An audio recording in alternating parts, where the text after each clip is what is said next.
was just telling Jeremy something that I thought would probably be good to capture, but we were talking about like I was been thinking a lot lately because I've had a lot of drug problems in my life, so I've been thinking back on it, and something that I've been thinking about is part of what drives my addictive nature just in anything. It's not just drugs, man. Addiction will get you in any aspect of your life. Like, it'll take things you truly enjoy and love to do that might be healthy and turn them into something toxic if you're not careful. But I had this realization one night while I was just being honest on LSD with a friend of mine, and we were just sitting in silence, really just kind of meditating, so to speak. And I had this realization that part of my problem with substances, chemicals, or anything really that I do in life, I got addicted to orange juice, you know, which if I haven't talked about, I will at some point, maybe today. But no matter what it is I'm indulging in, it's like I can never reach that peak that I expected to reach in my mind. You know, that's how I went from taking a couple Vicodin here or there to having a 20 to 30 pill a day habit. And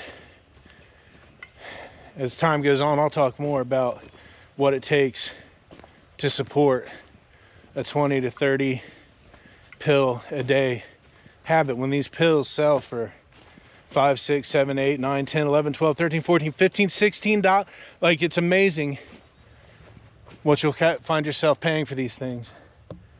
But anyway, yeah, I had this realization one night that a problem I have is I can never reach that satisfying point that I expected in my head.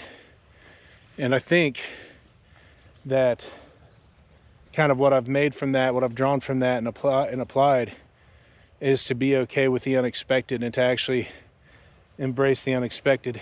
Going down a trail or a river I've never gone down before, taking on a new job that I had no idea how I was going to accomplish, things like that. I don't know what lies ahead anymore, so I don't set any expectation, and that allows me to just enjoy the things that I enjoy thoroughly without just letting it become a part of my addictive nature. So whatever that was worth, and if it made sense, I wanted to capture that and share it with y'all.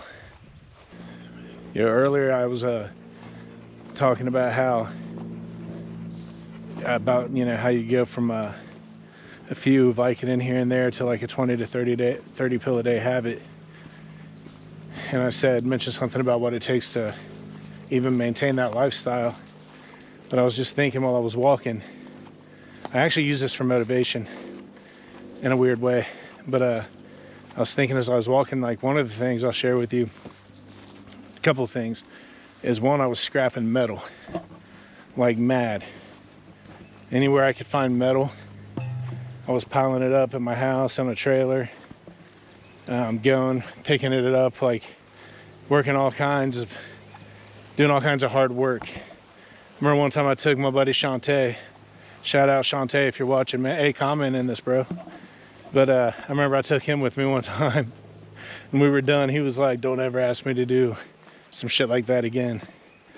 So I was scrapping metal like mad. But then the other one I was doing, and I don't necessarily want to make this suggestion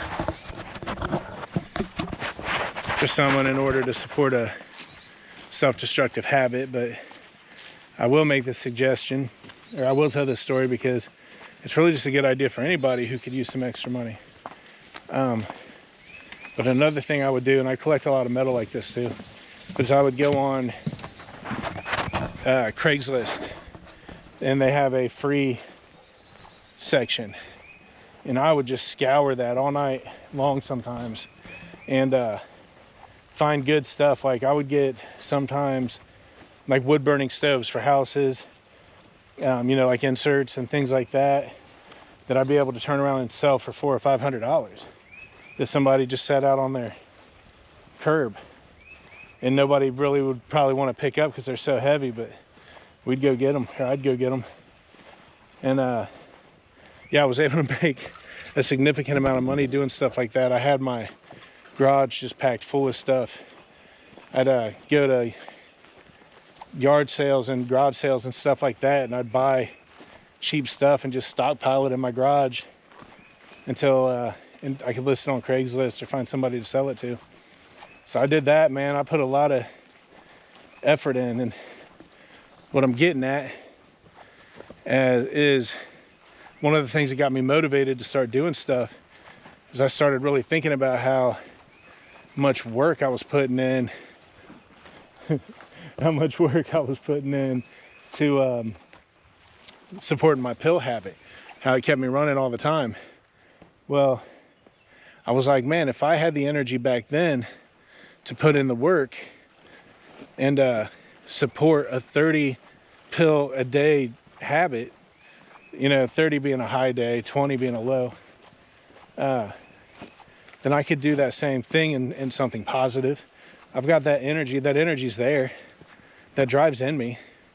My addiction unlocked it, you know, way back in the day, and exploited it, took it, enslaved it. But I've got it back now. It's mine. So I use that as a driver to get myself up and doing the things that I know I love to do. Because as I'll talk about probably perpetually, and you might get sick of it, it's harder for me to get up out of my bed and do the things I want to do. It's harder for me to do than you would think by watching these videos. But anyway, just wanted to share that little piece of information, just give you an idea of how things were. Axel, come here, you want a drink? So he's gonna go get him a drink. Drink.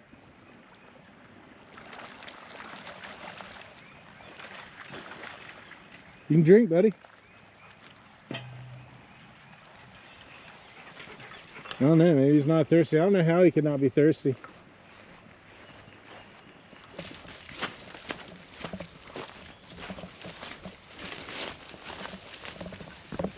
There you go.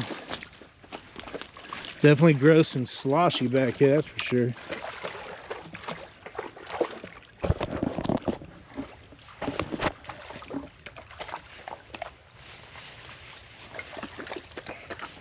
There we go.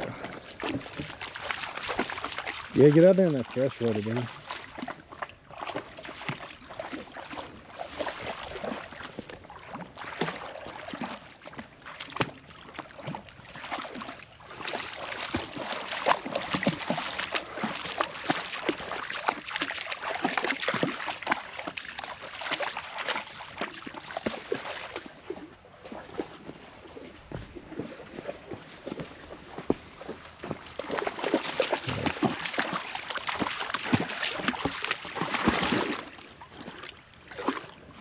Didn't hurt your leg, did you?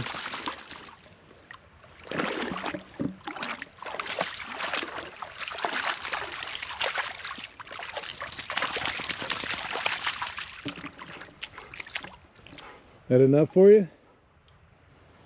It's weird. Usually he's more ready to swim than that. You guys know that. He's getting older, though, and maybe it's not warm enough yet.